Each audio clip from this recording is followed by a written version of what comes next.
To je špatný. Naturálně. A budu dělat. Jsem modrý, tadadadí. Ještě, že nejsem herečka, jak jsem vždycky chtěla být. Dneska nekoukej se na mě. Já vůbec nevím, jak to mám říct. Děkuju, že se bavíš, já mám pocit, že jsem stand-up tady. Co jsem to chtěla říkat? O láskmeníčku. Dneska si tady připravíme tuhle ňamku.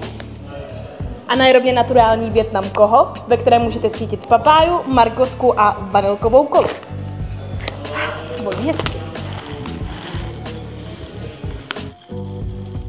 Meleme kávu pro dětka i bábu. Nekonečný je to. Tak, trošku kardia za náma, ano.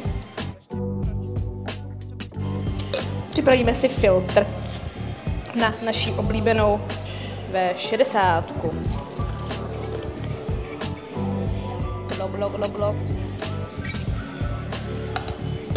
Do propláchnutého filtru nasypeme naší namletou kávu.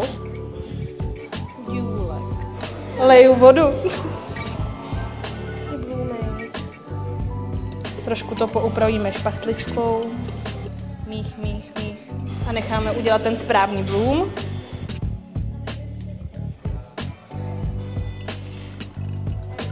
Final touch. A počkáme. Fejky jsou to. Jdeme na to. Zamícháme pro lepší propojení chutí.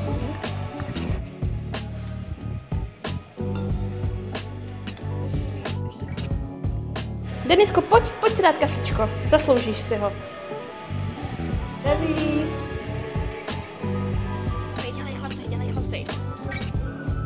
Takže, kdo máte v těchto teplých dnech zájem se ještě trošku víc zahřát, určitě doporučuji.